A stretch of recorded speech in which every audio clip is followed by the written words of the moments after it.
크게 아멘으로 화답합니다. 할렐루야. 따라 하시겠습니다. 소망의 하나님으로 즐거워하라.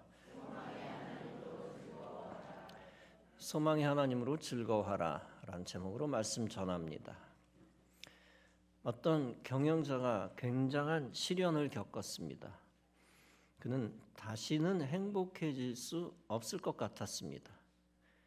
그는 조그만 골동품 가게에서 물건 그림 하나를 샀습니다. 그 그림은 해변에 좌초된 커다란 배의 그림이었습니다. 그림은 전혀 아름다운 그림이 아니었습니다. 한없이 모래사장에 좌초된 배의 처량한 모습은 쓸쓸한 마음을 들게 했습니다. 그러나 그림 맨 밑에 적힌 글자가 순식간에 분위기를 바꾸어 버렸습니다. 밀물때가 되어 바닷물이 다시 들어오면 바다로 돌아가리라. 그 경영자는 그 그림을 볼 때마다 자신을 향해 말했습니다. 바닷물이 다시 들어오고 있다. 그 그림은 그 경영자의 마음에 믿음을 불어넣었습니다. 그 믿음에 따라 훗날 크게 성공할 수 있었습니다. 그가 바로 유명한 강철왕 카네기입니다. 여러분의 인생에도 바닷물이 다시 들어오고 있습니다. 아무리 인생의 땅이 쩍쩍 갈라졌을지라도 미래를 포기하면 안 됩니다. 여러분을 위한 시간이 오고 있다는 것을 믿을 것입니다. 하나님은 하나님의 자녀가 낙심하며 인생을 포기하기를 원하시지 않습니다. 하나님은 하나님의 자녀가 어떤 상황에서도 소망 품고 일어서기를 원하십니다. 본문은 말씀합니다. 소망의 하나님이 모든 기쁨과 평강과 믿음 안에서 너희를 충만하게 하사 성령의 능력으로 소망이 넘치게 하시기를 원하노라. 먼저 하나님의 본질을 말씀하고 있습니다. 하나님은 소망의 하나님이시라는 것입니다. 절망의 하나님이 아닙니다. 우리의 멸망을 지켜만 보시는 무력한 하나님이 아닙니다. 우리를 돕지 못하시는 하나님, 우리가 의지할 수 없는 하나님이 아닙니다. 우리에게 슬픔 주시고 우리를 저주 가운데 빠뜨리시는 하나님이 아닙니다. 패배의 하나님이 아니며 우리를 패배로 이끄시는 분이 아닙니다. 반대로 하나님은 소망의 하나님이십니다. 우리를 멸망 가운데서 구원하시는 전능하신 하나님입니다. 환난 가운데서 우리를 도우시는 하나님입니다. 죽음의 현장 가운데서 우리에게 생명 주시고 우리가 의지할 만한 하나님입니다. 우리에게 기쁨 주시고 우리를 축복하시는 하나님입니다. 우리에게 힘 주셔서 우리를 승리케 하시는 하나님입니다. 먼저 성자 하나님께서 우리를 구원하셔서 천국 백성 되게 하셨습니다. 천국에 소망을 가지고 살아갈 수 있게 하셨습니다. 또한 성령 하나님께서 우리에게 힘 주셔서 능력 있게 하셨습니다. 악을 대적해서 의로운 싸움을 능히 싸울 수 있게 하셨습니다. 아무 힘도 없는 우리에게 용기와 담대함과 믿음을 주셨습니다. 따라서 가진 것이 없어도 모든 것을 가진 자처럼 만들어 주셨습니다. 그로 인하여 우리에게 소망이 넘치게 만들어 주셨습니다. 그러므로 우리는 성령 안에서 항상 소망 가지고 살아야 합니다. 사도 바울이 그리스도인의 삶에서 강조하는 것이 있습니다. 그것은 그리스도인은 소망 있는 자의 모습을 가지고 살아야 한다는 것입니다. 따라서 그는 고린도후서 6장에서 말씀합니다. 우리는 무명한 자 같으나 유명한 자요, 죽은 자 같으나 보라 우리가 살아있고 징계를 받는 자 같으나 죽임을 당하지 아니하고 근심하는 자 같으나 항상 기뻐하고 가난한 자 같으나 많은 사람을 부요하게 하고 아무것도 없는 자 같으나 모든 것을 가진 자로다. 이 말씀이 무슨 뜻입니까? 이것은 그리스도인의 신앙적 장점과 매력을 강조한 것입니다. 즉 그리스도인은 그리스도인답게 절망하지 않고 소망으로 산다는 것입니다. 그리스도인의 품위와 능력은 소망으로 사는 삶에서 나온다는 것입니다. 그리고 그 소망으로 소망의 열매를 만들고 얻는다는 것입니다. 어두운 무대에 조명이 비춰집니다. 조명을 받은 배우는 대사를 말하기 시작합니다. 조명을 받았다는 것은 자기의 시간이 왔다는 것을 의미합니다. 자기의 시간이 오면 그 시간 속에서 임무를 수행합니다. 자기가 가지고 있는 능력을 보여주고 작품을 완성합니다. 이처럼 하나님의 사람에게 하나님은 빛을 비추십니다. 어둠에 갇힌 그에게 소망의 빛을 밝혀 힘있게 일어서게 하십니다. 그리고 하나님은 그가 엄청난 일을 하도록 기회 주시고 일하게 하십니다. 더 나아가 소망으로 일어난 자를 통하여 큰 영광을 받으십니다. 대신 하나님의 사람은 소망 품고 그 시간을 기다려야 합니다. 그 시간이 오기까지 아직 날이 밝지 않았습니다. 아직 인생의 길이 어둡고 어떤 때는 썰물처럼 모든 것이 싹 사라져 버립니다. 믿었던 친구도 떠나갑니다. 믿었던 돈도 사라져 버립니다. 오해를 받고 망신을 당하기도 합니다. 그러나 여러분, 그것이 끝이 아닙니다. 언젠가는 썰물처럼 모든 것이 사라져 버려도 다시 밀물 때가 옵니다. 그러므로 여러분 모두 소망의 하나님을 의지하며 인내하시기 바랍니다. 그러면 소망의 하나님이 주시는 축복의 기회를 얻습니다. 성공이 불가능한 자가 성공하는 기회를 만나게 됩니다. 병 나을 수 없는 절망적인 자가 병 고치는 기회를 얻습니다. 인생을 포기할 수밖에 없던 자가 인생이 열리는 기회를 얻습니다. 바닥에 처한 인생이 비범한 인생 되는 기회를 얻습니다. 시편 126편은 말씀합니다. 울며 씨를 뿌리러 나가는 자는 정녕 기쁨으로 그 단을 가지고 돌아오리로다. 이 말씀이 강조하는 것이 있습니다. 그것은 성도는 고난의 때에 소망 품고 씨를 뿌려야 한다는 것입니다.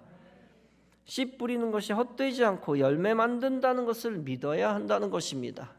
그리고 그 믿음대로 열매를 얻어야 한다는 것입니다. 예레미야 31장은 말씀합니다. 그때 처녀는 춤추며 즐거워하겠고 청년과 노인이 함께 즐거워하리니 내가 그들의 슬픔을 돌이켜 즐겁게 하며 그들을 위로하여 근심한 후에 기쁨을 얻게 할 것임이니라. 그렇습니다. 하나님은 성도의 장래에 미래에 기쁨을 주시는 좋으신 하나님입니다. 어둠을 몰아내시고 영광과 승리의 빛을 주시는 하나님입니다. 이사야 60장에서 하나님이 소망의 빛을 약속하십니다. 일어나라 빛을 발하라 이는 네 빛이 이르렀고 여호와의 영광이 네 위에 임하였음이니라. 보라 어둠이 땅을 덮을 것이며 캄캄함이 만민을 가리우려니와 오직 여호와께서 네 위에 임하실 것이며 그 영광이 네 위에 나타나리니 열방은 네 빛으로 열왕은 비치는 네 광명으로 나아오리라. 여러분, 어둠이 땅을 덮는 것 자연스럽게 여기시기 바랍니다. 고난이 시시각각 생겨 우리를 괴롭히는 것을 당연히 여길 것입니다. 불의와 불신앙의 세력이 우리를 핍박하는 것도 당연히 여길 것입니다. 이때 어둠의 때를 인내하며 견디는 믿음이 중요합니다. 그 믿음이 있어야 어둠 속에서 빛을 기다립니다. 그리고 그 믿음 따라 점점 다가오는 빛을 받게 됩니다. 하나님이 약속의 땅 가나안을 약속하셨습니다. 처음부터 없는 걸 있다고 하면서 약속하신 것이 아닙니다. 이제부터 이 땅은 가나안 땅이다 라고 나중에 선포하신 것이 아닙니다. 약속의 가나안 땅은 모세가 태어나기 수백 년 전부터 있었습니다. 아브라함 때부터 원래 있던 가나안 땅이었습니다. 하나님은 이미 있는 가나안 땅을 처음부터 약속의 땅이라고 정하셨습니다. 그리고 그 약속의 땅은 이스라엘에게 미리 예약하여 주셨습니다.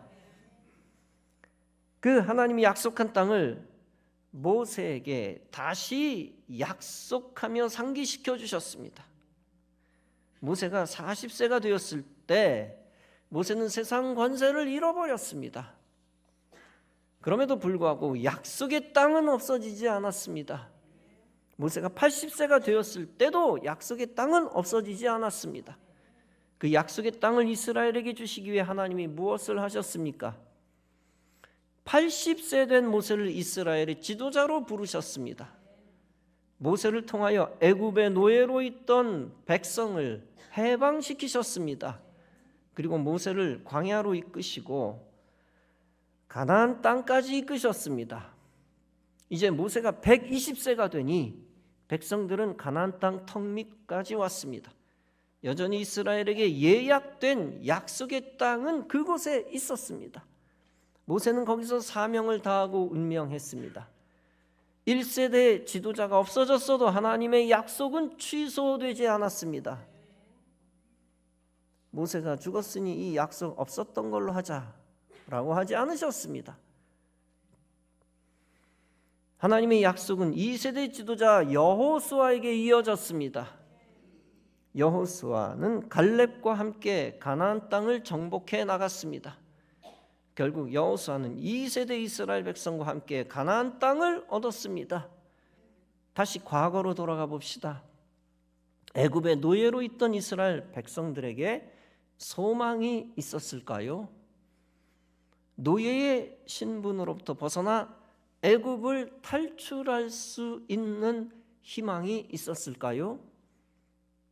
인간적, 정치적, 군사적, 사회적 관점에서 보면 불가능합니다. 그렇다면 불가능하기 때문에 그들이 희망, 소망을 가지지 말아야 합니까? 자기 민족들끼리 이렇게 이야기했을 것입니다. 고조 할아버지, 증조 할아버지, 할아버지, 아버지 때가 다 노예였다. 그런데 네가 이 신분에서 벗어날 수 있겠느냐? 애굽의 파라오와 그의 군대에게 반역을 일으킬 수 있겠느냐? 그런 짓 하면 우리 모두 다 즉결 처형을 당할 것이다. 그러니 노예 일을 그만둔다는 희망을 처음부터 버려라. 아마 수도 없이 이런 말을 들었을 것입니다. 노예 해방에 대한 희망을 품는 것조차 같은 민족 안에서 죄악이었을 것입니다. 너 누구 죽이려고 해방이라는 말을 입에 올리니? 같은 민족 안에서 해방 타령하면 린치를 당했을 것으로 설교자는 여깁니다. 소위 희망 품는 것조차 죄악시 되었을 것입니다. 그러나 여러분, 이스라엘 백성을 향한 하나님의 진정한 뜻이 무엇이었을까요? 바로 그들이 해방에 대한 소망을 품는 것입니다. 특히 하나님을 끝까지 의지하는 믿음 안에서 소망을 품는 것입니다. 왜냐하면 하나님의 뜻은 약속의 땅을 그들에게 주는 것이기 때문입니다. 그들에게 총과 칼과 창과 갑옷이 없었습니다. 그러나 그들이 해방에 대한 소망을 접는 것은 하나님의 뜻이 아니었습니다. 오히려 절망하는 것이 하나님의 뜻에 대한 불신앙입니다. 그들에게 무기가 없다 할지라도 그들이 끝까지 품어야 하는 것이 무엇입니까? 다름 아니라 자신 혹은 자신의 후손이 애굽에서 해방된다는 소망입니다. 즉 그들이 애굽 땅에서 탈출하여 새 나라를 세운다는 믿음입니다. 따라서 소망이 믿음이며 믿음이 소망입니다. 이스라엘 노예들은 반란군이 되어 애굽을 탈출하지 않았습니다. 오직 하나님이 세운 모세를 통하여 하나님의 애굽의 재앙을 내리심으로 이스라엘 백성들이 해방되었습니다. 그 놀라운 기적 재앙을 통하여 해방되었습니다. 하나님이 직접 하나님의 권세와 초자연적인 능력으로 역사하셨습니다. 사람의 방법이 아닌 하나님의 특별한 방법으로 역사하셨습니다. 그로 인하여 이스라엘 백성들이 다 광야로 나아갔습니다. 그 정도 되면 사실 그들 전체 백성들이 광야에서 다 소망 품어야 합니다. 하나님이 하신 증거들을 다 봤는데 한 사람도 하나님을 의심하면 안 됩니다. 하나님이 약속하신 땅을 향하여 무조건 하나 되어 진격해야 했습니다. 그러나 그들은 광야가 죽음의 땅이다 라고 외치며 소망을 버리기 시작했습니다. 많은 이들이 지도자 모세와 아론을 대적하여 그들을 죽이려 했습니다. 이렇게 약속의 땅에 대한 소망을 버린 것은 하나님을 대적한 것이었습니다. 어떤 면에서 그들은 절망할 자격이 없는 백성들이었습니다. 그러나 광야에서 먹을 거 없다고 불평하며 하나님의 약속을 무시했습니다. 광야가 사람을 죽일 만큼 덥다, 또 춥다라고 가나안 땅을 향하는 것 자체를 거부했습니다. 이런 것을 볼 때 우리가 알 수 있는 것이 있습니다. 소망 버리고 절망하는 것은 불신앙이라는 것입니다. 소망 버리고 약속의 축복을 배척하는 것은 죄라는 것입니다. 그리스도인도 애굽과 같은 최악의 바닥에 있는 경우가 있습니다. 그리스도인도 광야와 같은 죽음 직전의 현장에 있는 경우가 있습니다. 인간의 심정만 보면 희망 갖는 것을 증오하는 거 말이 됩니다. 현실적 상황 판단만 하면 절망하고 스스로 저주하는 것도 이해가 됩니다. 그러나 우리가 분명히 알아야 할 것이 있습니다.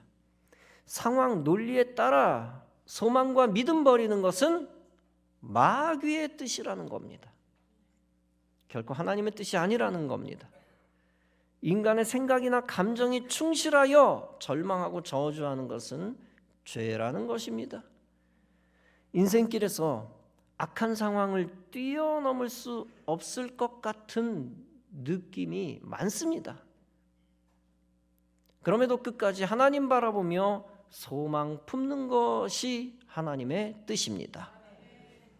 오직 인간의 방법으로 문제를 해결하지 못할 때 하나님을 의지해야 합니다. 하나님 의지하고 기도하고 하나님께 문제를 맡겨야 합니다. 이렇게 하나님 믿고 끝까지 소망 품는 것이 하나님의 뜻입니다. 소망 품는 것이 하나님의 뜻이기 때문에 하나님이 하시는 일이 있습니다. 소망 품고 하나님 의지하고 기도하는 자를 하나님이 책임지신다는 믿음을 갖는 것입니다. 최악의 상황에서도 하나님 믿고 헌신하는 자를 하나님이 도우신다는 것을 믿는 것입니다. 그리고 소망 품고 믿는 자의 소망과 믿음대로, 소망한 대로, 믿은 대로 모든 일이 성취된다는 것을 믿는 것입니다. 왜냐하면 하나님은 소망의 하나님이시기 때문입니다. 성도가 약속 믿고 기도하고 헌신하는 대로 역사하시는 하나님이시기 때문입니다. 사랑하는 성도 여러분, 소망의 하나님은 반드시 소망에 합당한 승리의 열매를 주십니다. 하나님은 소망으로 기도하며 인내하는 성도에게 보상의 날을 약속하십니다. 당장 지금 변화가 없어도 소망의 하나님이 일하고 계신 것을 믿으시기 바랍니다. 하나님이 정하신 때에 하나님은 성도를 위해 장차 놀라운 일을 행하십니다. 하나님이 인생의 마음에 소망 주셔서 역사하시고 영광을 받으십니다. 빌립보서 2장은 말씀합니다. 너희 안에 행하시는 이는 하나님이시니 자기의 기쁘신 뜻을 위하여 너희로 소원을 두고 행하게 하시느니라. 여기서 소원을 주신다는 것은 소망을 주신다는 얘기입니다. 신앙적 희망을 주신다는 얘기입니다. 즉 성도에게 소망 주시고 하나님의 기쁘신 뜻을 이루신다는 것입니다. 소원을 집어넣어 주시고 소원을 성취하시고 하나님이 영광을 받으신다는 것입니다. 그러므로 우리가 여기서 알게 되는 신앙적 진리가 있습니다. 그것은 하나님의 기쁘신 뜻을 이루는 자가 기쁨을 얻는다는 것입니다. 즉 소망이 하나님을 의지하고 소망 품는 자가 행복하다는 것입니다. 따라서 성도는 행복의 유일한 길이 소망임을 깨달아야 합니다. 그리고 오직 성도는 소망이 하나님으로 즐거워해야 합니다. 여러분 모두 소망이 하나님으로 인하여 다 즐거워하시기 바랍니다. 그러면 소망이 하나님이 여러분에게 하늘의 기쁨을 주실 것입니다. 그리고 그 기쁨 속에서 여러분의 소원을 이루실 것입니다. 우리 성전 건축 과정이 아직 광야를 다 벗어난 건 아닙니다. 약속의 가나안 땅을 완전히 우리가 가진 것은 아닙니다. 아직 넘어야 할 마지막 큰 산이 있고 또 수행해야 할 여러 가지가 있습니다. 여기까지 헌신했지만 마지막 순간까지 힘을 다해 계속 헌신해야 합니다. 이런 과정에서 주님이 우리에게 마지막 순간까지 요구하시는 것이 있습니다. 그것은 하나님이 역사하시고 하나님이 성취하시는 날까지 우리가 소망을 품는 것입니다. 그 소망 품고 담대한 믿음으로 두려워 말고 계속 하나 되어 전진하는 것입니다. 비전 품은 성도가 고난 속에서 소망 품고 절망하지 않는 것이 중요합니다. 하나님 그 마음 가운데 반드시 복을 주실 것입니다. 광야 같은 세상에서 소망 품은 마음이 하나님을 신뢰하는, 하나님을 인정하는 믿음이기 때문입니다. 사랑하는 성도 여러분, 하나님은 우리를 마귀 권세에서 해방시켜 하나님의 자녀로 삼으십니다. 오늘의 고난을 이길 기회를 주시고 미래의 영광을 주십니다. 질병이나 죽음의 현장에서 소생할 기회를 주시고 장차 생명을 주십니다. 파괴된 인간관계도 다시 회복시켜 하나님 안에서 하나 되게 하십니다. 어두운 생각과 우울함도 제거해 주시고 소망의 빛으로 해방시키십니다. 슬픔이 변하여 기쁨이 되게 하시고 재가 변화하여 화관이 되게 하십니다. 그런 하나님을 의지하여 소망 품고 앞으로 더 나은 삶을 얻으시기 바랍니다. 오늘보다 내일보다 미래가 더 번창할 것을 믿으시기 바랍니다. 여러분의 당대보다 여러분의 후대가 더욱 영광스러울 것도 믿으시기 바랍니다. 그 믿음 가지고 하나님의 능력을 체험하고 약속의 축복을 체험하는 여러분과 여러분의 가정과 우리 교회 되기를 주님의 이름으로 축원합니다. 기도하시겠습니다.